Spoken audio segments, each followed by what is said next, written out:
like, share, and subscribe, and ring the little bell, so you're notified when new videos drop. So I saw this this article yesterday. I was praying for my live stream on Thursday. I saw this article, and it's insane. It's insane. It's a ranking of Doctor Who's by somebody who knows little to nothing about Doctor Who. It's so crazy. I'm like, this is something we need to make a video on.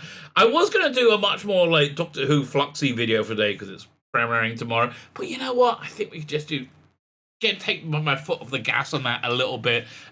Please join me tomorrow for my live review and recap. I'm watching it so you don't have to. It's going to be at 8 o'clock UK time. Good news for me, because Saturday night the clocks change in Israel.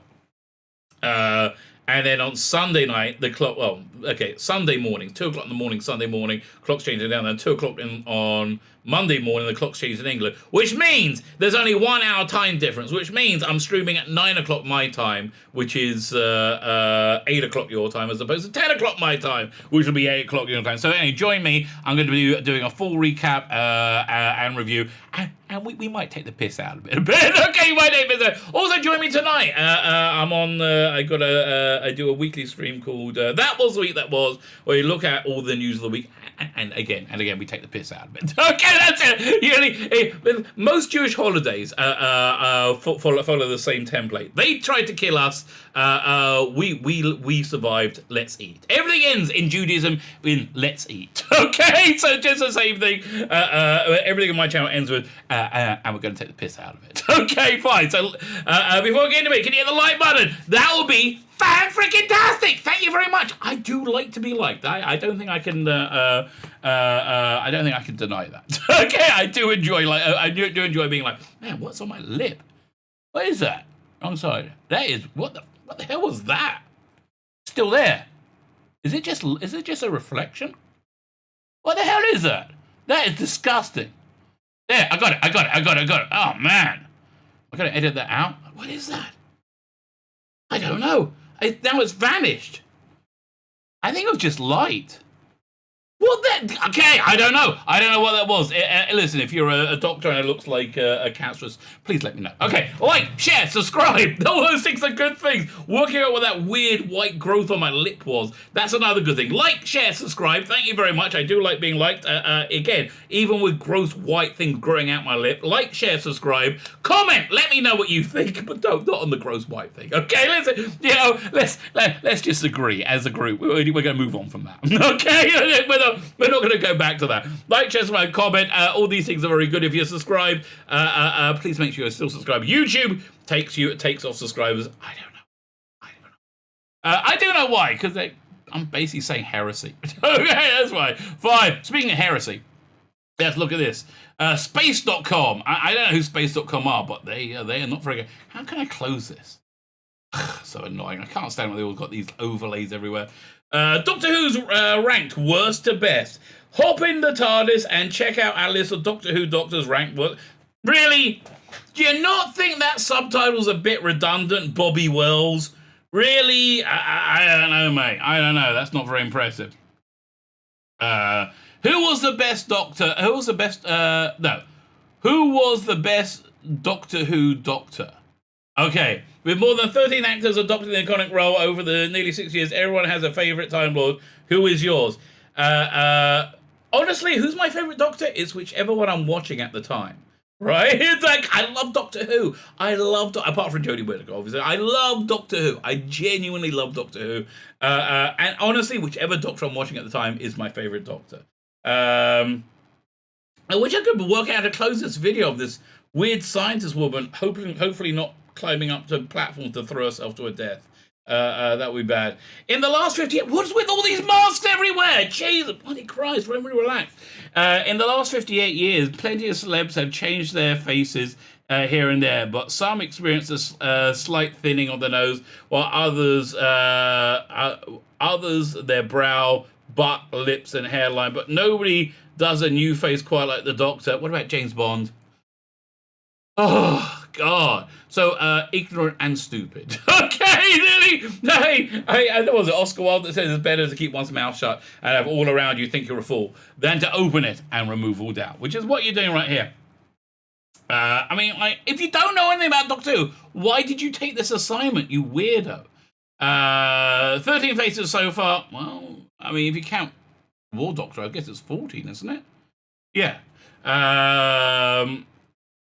With a couple thrown in for good measure. Okay. Have graced their screens, and here and there you'll find a list of answers. A list that answers the question: Who Doctor Who's best? Oh God, I hate all of this. Oh my God. It's like whenever there's an article about comic books in a mainstream newspaper, it always has the headline Biff Bang Pow, Batman, whatever. It's always like, oh God. It's like when you go to a fairground as a kid and they had like a fake Dalek there, like a knockoff Dalek, and your mother goes, "Oh look, it's a Dalek. You like the Daleks?" And you go, "That's not a Dalek. They don't have enough slats. What's going on? The etheric beam locator is in the wrong place." So this is a hard life being a fan. This is their list of Doctor Who doctors ranked worst to best. Now, then at this point, I wasn't sure if I was going. I didn't actually read this, right? But at this point, I wasn't sure if I was going to do a video on this. And then when I scrolled down and saw what was next, I said, I have to do a video on this.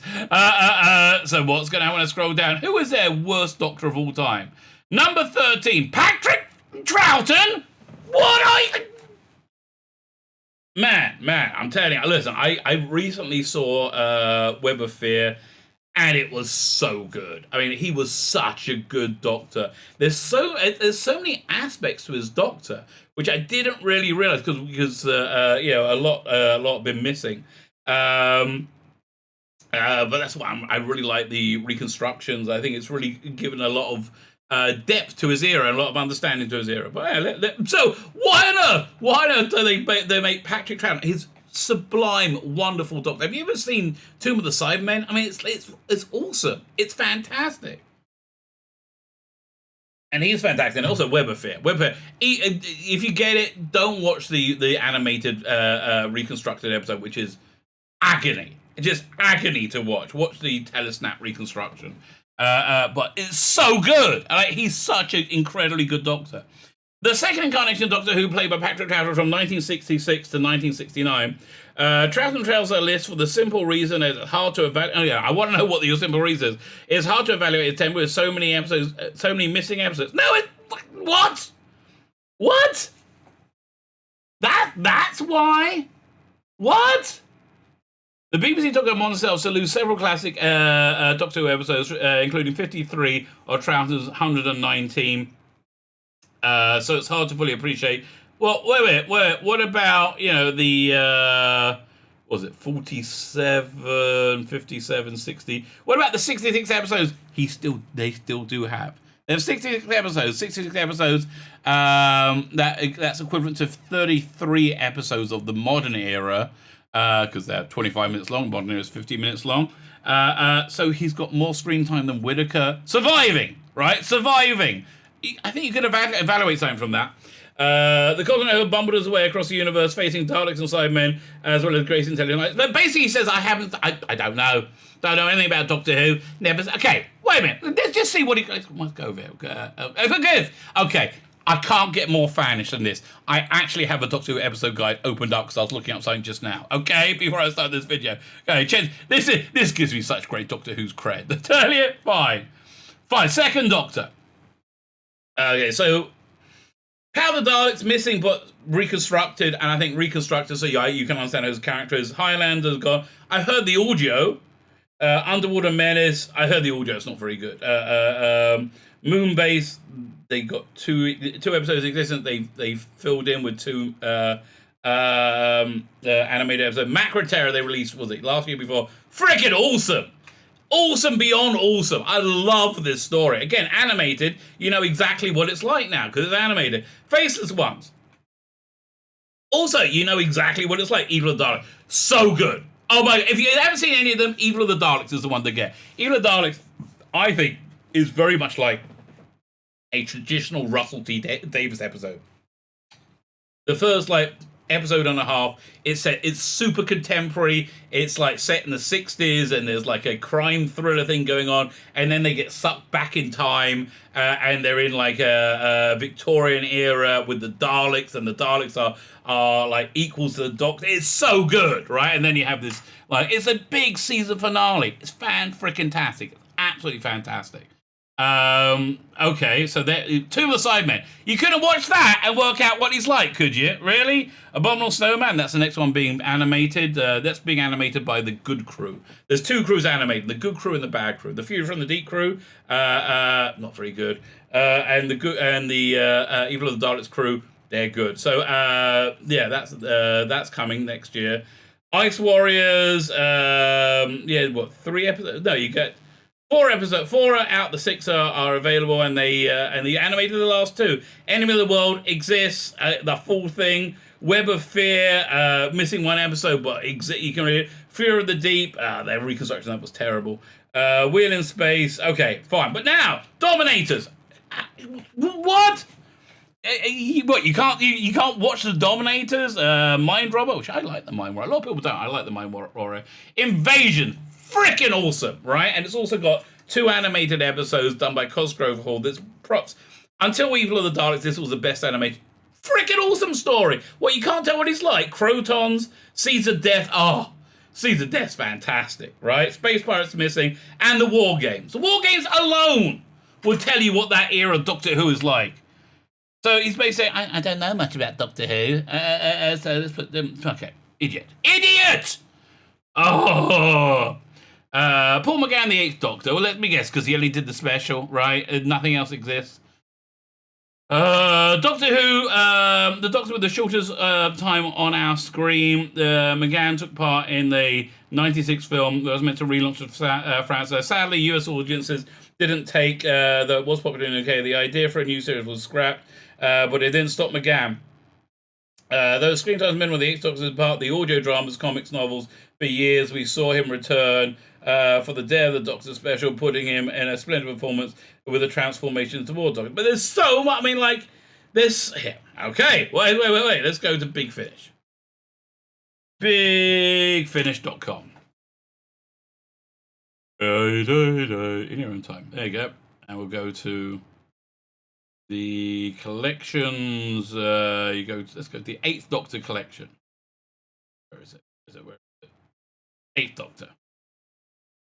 So, look, it's not like they don't have any bloody stories, and most of them, Joe's Midnight, great story. Invaders on Mars, very much set off, Citizen of Fear, excellent story. Very much setting out who he is. I should give Time of Dark a re-listen. I haven't listened to that for years. Neverland, yeah, it's okay, it's a grass, okay, the whole Divergent universe. But, like, it's not like he doesn't have any bloody stories. They've relaunched his race a few times. You got the Lucy Miller stuff, you got the box sets. So, yeah, there's a bit to choose from there with McGann. Old. Colin Baker, 6 Doctors. Okay, so, we're talking about on-screen. I would agree. This is Colin Baker is probably, other than Jodie Whittaker, Colin Baker, due to his screen time, his screen adventures, I would put towards the bottom. The first 2 are the first of the 2 Bakers on our list. Really? That's your big revelation? There's somebody else with the last name Baker played Doctor Who. Played the titular from 84 to 86 during the shows. During Baker's time, the people took an 8-month hiatus from Doctor Who, and Baker was left with just 2 companions and a handful of episodes. And look, he was really scuppered by the BBC. He was scuppered by that bad costume. I'm sorry, John Nathan Turner had a lot of bad ideas as well as having a lot of good ideas, but this just didn't work, I'm afraid. Good actor, though. Always gave a solid performance. His Big Finish stuff, excellent. Yeah, listen, although I will put him towards the bottom. His sharp talent and often unkind personality set a new form for the Doctor against the fun and flamboyant incarnations that came previously. Never to be forgotten, though, his question mark collars and bright patchwork jacket kept the viewers' eyes up. Yeah, that's why, we moved on to to this costume for a large part of his tenure, right? Because it didn't really work. Number 10, Peter Capaldi. Get out of here. Capaldi was awesome. Oh my god, Capaldi was so good. I mean, a lot of his episodes weren't great. My favorite Capaldi season was season 10. People didn't like Bill Potts because she did talk about being gay a lot, right? Like, ooh, I saw a girl, but I really appreciate Pearl Mackie as an actress now because she gave a real naturalistic performance. And it really bounced lovely off Capaldi. I mean, I would love there be one. You know how much I love Capaldi? Yeah, this is what I'm reviewing next. This book this is season 13, which is a sequel to the book I'm reviewing next. The book I'm reviewing next is season 12. It's an alternate Capaldi full season. It talks about Jodie's doctor and sidelines her in the most wonderful way possible. It really worked. And it's a solid season. I would say it's one of my favorite Capaldi seasons. Fantastic. Absolutely fantastic. From 2014, the gruff and action-ready Peter Capaldi shredded an electric guitar through the TARDIS. Man, honestly, I loved that. The which is familiar. That Dalek one where he comes in on the tank with the people hated it. I loved it. I absolutely love it. I loved it when he turns up with Clara and Missy's there and he starts playing Pretty Woman. You don't know who he's playing it for. Playing for Clara, playing for the Missy. And his performance was just perfect. I mean, my God, he gave like micro expressions of a Troughton. Yeah, the worst doctor according to these arseholes. Micro expressions of Baker, Troughton. It's just incredible. Okay, whatever. And this person is saying Jodie Whittaker's better than Capaldi. They're like, get you. This person so far is saying that Jodie Whittaker is better than Troughton, McGann, Colin Baker, and now Capaldi. I mean, honestly, in a more just world, in a world where there is morality and people will do the right thing, we would obviously have this man tarred and feathered. You know, I think that's the only right solution for this wrong thing. Of course, I'm joking. From 2014 to 2017, the gruff, action-ready Peter Capaldi straight an electric guitar through the TARDIS. This version of the Doctor sported sonic sunglasses. Loved that. I know people hated it. I freaking loved it. Instead of a sonic screwdriver, and loved distressed clunky knit jumper. Really? I don't think so. A jumper? I don't think I understand what a jumper is. Hoodie, maybe. This rock and roll version of the dual-hearted hero was a far departure from predecessor Matt Smith. I think he was really hampered by that first season. Firstly, they had two mistakes, I think. Firstly, it seems to me Moffat was much more distracted by Sherlock. In fact, that last Sherlock story where it's where it's his sister in a prison. That was so a Doctor Who story, right? That was so a Doctor Who story. Would have been a great Capaldi story, but like. So you had a bunch of really, really dodgy episodes. Kill the Moon is good until you get to the end and you go, that's what they did? And The Forest of the Night, and like just lots of really dodgy stories that shouldn't have made it through at all. So that's the first one. The second problem was that he was playing it as a very freshly regenerated Doctor and he wasn't sure who he was yet. Right, that's why I liked his second season much more, because at that point, he'd adopted being the Doctor. And, I am the Doctor. He had his Doctor moment, right? Which I don't think he really got in his first season. They talk about Jodie not having a Doctor moment. It was apparently better than Capaldi. Okay, somehow. This rock and roll version of the dual-hearted the fight blah blah. And kept in check by the witty and possibly immortal Clara Oswald. Capaldi himself was a phenomenal Doctor, bringing that trait.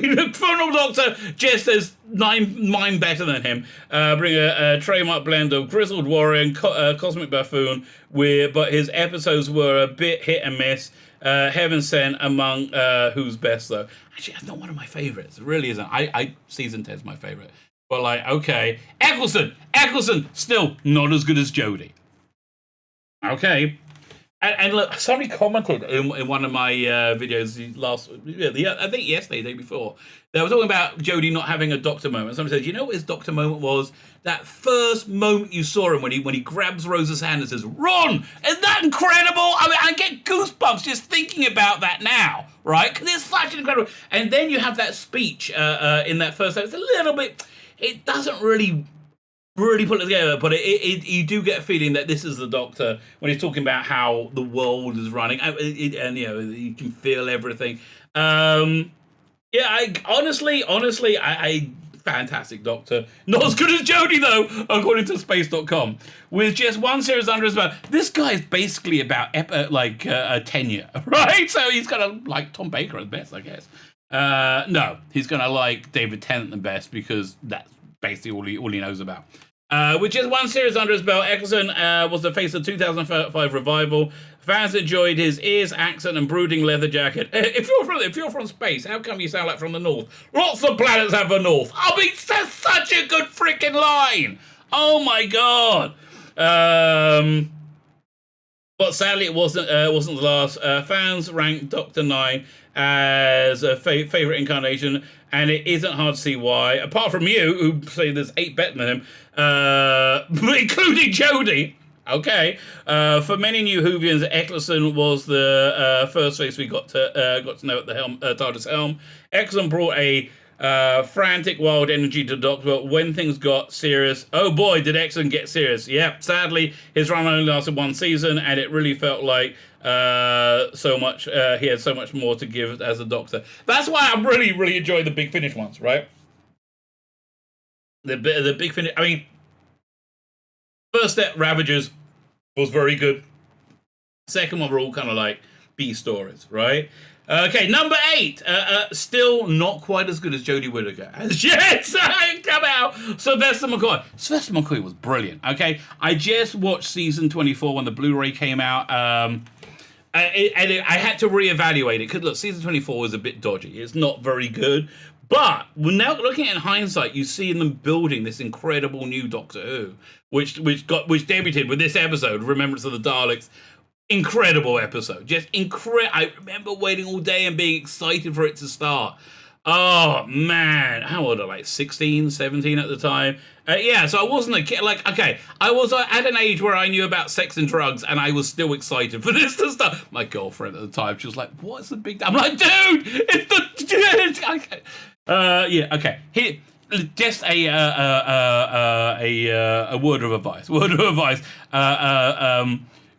Especially if you're if you time travel to the 80s, keep your Doctor Who obsession to yourself. It's not an aphrodisiac, right? No, thankfully, I was able to keep it under control, so I could continue getting laid. Oh man, my girlfriend, that was gorgeous. She was a ballerina. oh yes. I tell you, if I could travel in time, that's what I'm going back to. Nobody tell my wife. Okay. Sylvester McCoy saw the end of Doctor Who, and its cancellation directly followed on from his time in the Blue Box. Really wasn't fair. He was doing better than Jodie was. It really wasn't fair. Known as a darker version of the Doctor, McCoy's performance has been praised for its layered, nuanced manipulation of both supporting characters and audience. How is this? Wait. McCoy's performance has been praised for its layered, nuanced manipulation of both supporting characters and the audience. Okay, yeah, no, it was a clever Doctor. It was a clever take on the Doctor. It really worked well. Cartmel really pulled it together. Despite his final appearance in the main series in '87, Doctor 7 appeared in the '96 movie Handing Over Paul McGann. Really happy that he did that. Number 7, the 5th Doctor, still not as good as Jodie. Kinder, Kinder. Yeah, Kinder's pretty good, but not as good as Arachnids in the UK. Oh my god. Sandwich between Colin Baker and Tom Baker sits Peter Davison, the 5th incarnation of Doctor, one of the most well-known actors to take on the mantle. Davison piloted the Time Machine from 82 to 84. Davison's tenure was neither amazing nor particularly bad. They had some really high highs, and it was of its time, which Doctor Who always is. The Jodie Whittaker season era has really made me realise Doctor Who is always very much of its time. It's on the zeitgeist of whatever that time is. And you get my example I always give. There's two people who can get away with a velvet jacket and a frilly shirt. That's Jimi Hendrix and John Pertwee. Both of them purely of that time, right? Purely of that time. Jodie Whittaker, she's purely of this time when all entertainment is garbage, right? All entertainment is woke garbage. Sandwiched between Fifth Doctor, Mantle. Davison, there was neither particularly bad. It had some particularly good bits. I mean, it'll Seaward really knocking out the park. Five Doctors, excellent. Visitation. There's so much excellent. Shut up, you morons, okay? He has some great episode and battles some iconic villains, including Cybermen and the Master and the Daleks and everybody. Real life Doctor daughter Georgia Moffat joined Doctor Who family in more ways than one, playing the. Wait a minute. You can only get one paragraph out of Peter. Why did you get this writing assignment? Oh my God, playing the Doctor's daughter, also marrying the Doctor and the 10th Doctor. Matt Smith. Pretty good Doctor. Not as good as Jodie Whittaker. I mean, really? I honestly, I think Matt Smith is one of the most perfect Doctors. I really, genuinely do. I mean, he's one of the most perfect Doctors. His performance came from Troughton, who was the worst of Doctors, according to this book. Okay. Smith's 3-year run started in 2010 with his quirky bow tie loving version of the eponymous hero.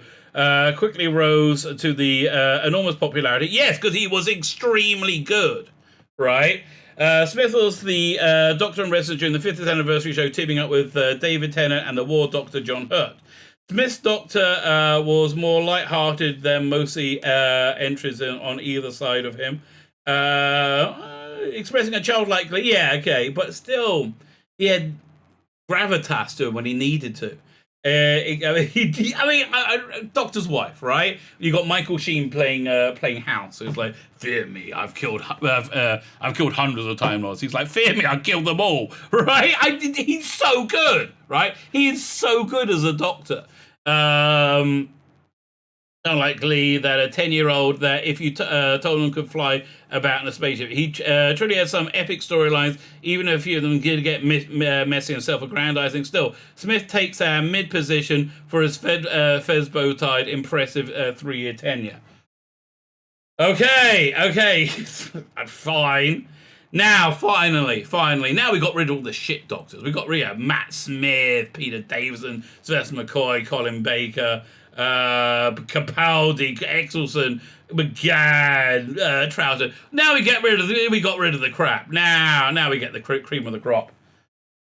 Jodie Whittaker, number 5. Really? She even looks like the worst in this picture, right? I mean, she's so bad at playing the Doctor. Current Doctor on screen, Whittaker made history as the first woman to play the character. She was the first one who played the Doctor. I didn't know that. And that's why she's not at the bottom, right? That's why she's not at the bottom. And tackles hard-hitting issues with each episode. No, she doesn't! No, she doesn't! She tackles the safest, most boring thing with every episode, making clawing, ridiculous statements. No, she doesn't. God, oh, look, Trump's bad, and big spiders die by themselves boringly. I mean, really? Her tenure of Doctor due to end in 2022. Oh, immediately nowadays. With a trio of special episodes. And although Doctor 14 yet to be confirmed, we know that Rusty Davis, a former showrunner from 2005, is returning to take the helm behind the series scenes. Yeah. Does that bode well? Is that a sign that she's done well? That they got to go back to Rusty Davis? Is that sign of success? Nah, it's not, is it? It's not. It's tough to place Jodie on the list. No, it's not bottom. If you want to put her on the list, I wouldn't even put her on the bloody list. Because her performance has been stellar. No, it hasn't. Really? You think, Robert? You think that is a stellar performance? Are you out your mind? Blimey. Like, okay, listen, mate. Can I make a suggestion? don't watch, Jonathan Pryce, for example, do a Hamlet. Okay, you would explode. Yeah, don't watch, a good actor ever, because if you think that's a stellar performance, God, she's so. I mean, really, stellar performances don't normally lose 75% of their of their audience, right? One of the scripts, the episode around it have been something of a letdown. No, they've been. Her performance has been terrible with terrible scripts. Hopefully, Davis can give Jodie what? Hopefully, Davis can give Jodie's final season. Give Jodie a final season. Remember, he's not got anything to do with it. You moron. You dolt. Her groundbreaking conclusion of the first female Doctor earns her the 5th place. Yes, I know that. That's the only thing. And we can't wait to see her. You don't even know that Rusty Davis isn't writing her? I mean, really? It's better to keep your mouth shut, innit? Than and everybody think you're a fool. So okay, so now my question is, how did Pertwee end up in the top 4? Really? How is Pertwee better, in your mind, Captain Weirdo? How is Pertwee better than... let's find out. Pertwee introduced audiences of the Doctor in colour. Huzzah! Facing off against Autons in the first serial, Pertwee's Doctor is known for being grounded on the Earth and employed by UNIT as an advisor. Pertwee himself confesses that his scripts were heavy with scientific exposition, and he often replaced the long-winded dialogue for simple reversible. No, he didn't! No, he didn't. He was very exacting with his lines. God's sake. Okay, famous story. When they filmed the 3 Doctors, Pertwee was waiting for his line from Troughton. And he was like, Troughton's line was like, yeah, we got to, whatever. And Troughton just like said, you said something roughly similar. And Pertwee was like, but you didn't give your line. He said, no, close enough, wasn't it? No, he was very exacting line. He used to put bits of the script on the TARDIS. Or in the sets. It's the other, if you ever find or the Panopticon tapes, one of these convention tapes with Pertwee giving stories, he tells a great story of him like leaning up against a filing cabinet. So you see Joe, and he's really looking at the side of the filing cabinet where he put the script. What? No, I'm putting him above Jodie, but I know less about him than anything else. Pertwee is also introduced the world to Sarah Jane Smith, Joe Grant, and Liz Shaw, 3 of the best-loved companions of the show, one of the most well-known faces in Doctor Who history. He missed out the top 3 by a slim margin. Okay. I'm surprised you put William Hartnell in. Okay, first Doctor. The first Doctor Who, the blueprint for the next 58 years? Not really. Okay, the blueprint for Doctor Who, I would say, is the War Games, right? And that's really where it came, like, Doctor with a military fighting some kind of alien menace, or some kind of like science menace. That was War Games. I think that's where that template was the vibe. By the way, was another recommendation for Web of Fear. There's a great fight scene with UNIT versus the Yeti. Just freaking incredible. Loved it. For the next 58 years, a man that began it all, starting out as a stubborn and often mistrustful of humans, Hartnell grew his Doctor into a wise and grandfatherly figure, chuckling away, travelling with 10 companions from 63 to 66. Oh, I know why that Pertwee and Hartnell are above Jodie. More episodes. That's what. That's it. That's the entirety of it. His take on the character was colder than most that came after him, but still, well, not really. But still, still the face that launched the series.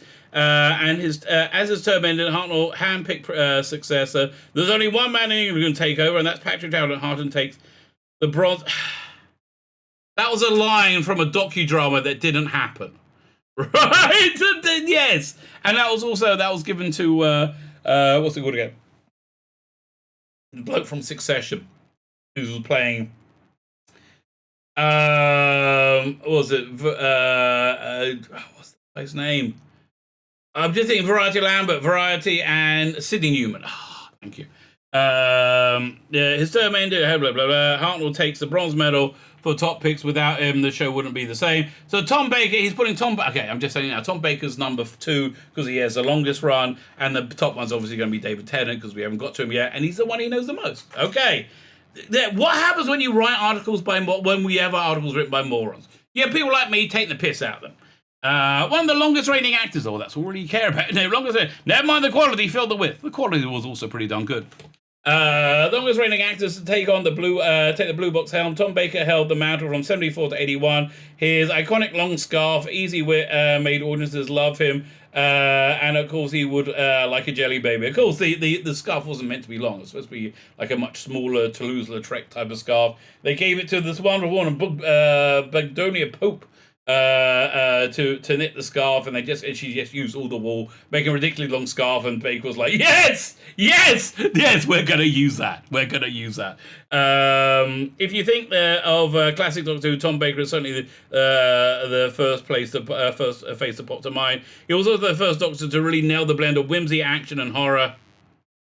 No, Troughton was actually. Whimsy, action, horror. Again, go watch Web of Bloody Fear. That makes Doctor Who so great. He had his fair share of scary episodes, serious episodes, and downright silly episodes. He nailed it every time. Some crap episodes. Come on. And the 10th Doctor, the one I know, the one I've seen before, who basically is the only thing they can say. They've got honourable mentions. God, I thought it was nearly done. Name the most popular Doctor in the show's history. David Tennant brought a whole new fan base to the Whoniverse. Basically, what happened was this, right? Doctor Who came back with Eccleston, and people were blown away that it was quite good. They were blown away that it had like these great production values, and it looked contemporary, and it was exciting. And then Eccleston left because he fell out with everybody, and David Tennant came in. I think anybody coming in who would have been reasonably personal at that time would be in the same position as David Tennant. His Doctor is one of my least favourites, I have to tell you. But, okay. David Tennant brought the whole new... But it's basically because of... He is successful because of Christopher Eccleston and Rusty Davies, right? And himself. He did a good job, right? He did a good job. But essentially, it feels somebody else. I don't think it would have worked out as well. An evergreen fan of Doctor Who himself, he enthused about his love for the character shone through. It's true. From one hand, his Sycorax duel on Christmas Day to say the very fabric of reality. David Tennant left his mark on Doctor Who forever. That is true. Every Doctor has a standout episodes. Tennant's run is just brimmed with absolute classics. That's also true. From the generally terrifying Blink. One of my favourite Tennant episodes. It's not particularly popular. I love Gridlock. I absolutely adore Gridlock. It's one of my all-time favourites. It's a funny one to love. I really love Gridlock.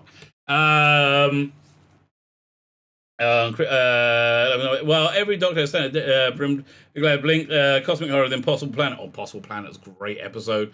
Tenth Doctor was a golden age for the show. That was true. 100%. His 10th Doctor was a golden age for the show. Not because of him. I think he was just really lucky to be there at the right time. So let's look at their honourable mentions. War Doctor, one of the greatest actors ever to live. Wasn't bad at it, apparently. John Hurt joined the Doctor Who family 15 out of him, playing the version of Doctor between series 8 and 9. Okay, Hurt's Doctor showed the character at his most vulnerable, trying to save Gallifrey's homeworld of the Time Lords. He lived on in Big Finish, and now they've got another actor playing him, doing a very good job, if I may say. They're doing a very, very good job. Joe Martin, the Not Doctor, the Fugitive Doctor. Joe Martin was the second woman and the first in colour to play the role. That's everything interesting, and she was better than Whittaker. Part of the Timeless Child story. Go watch my video yesterday. It's going to tell you everything about the Timeless Child story, how it's wrapping up. Martin's version of the Doctor. Is an unknown moment from a seemingly infinite life of the mysterious hero. According to the latest rumors, leaks, whatever, she's now between Troughton and Pertwee in that weird grey area. That's basically what's going on with her. So there you go. Space.com. Not people you really want to listen to about anything. That would be my recommendation. Not people you really want to listen to about anything. My name is Tzvi Lebetkin, the Rabbi from another planet. Please like, share, and subscribe, and ring that little bell. Ring the little bell so you're notified when new videos drop.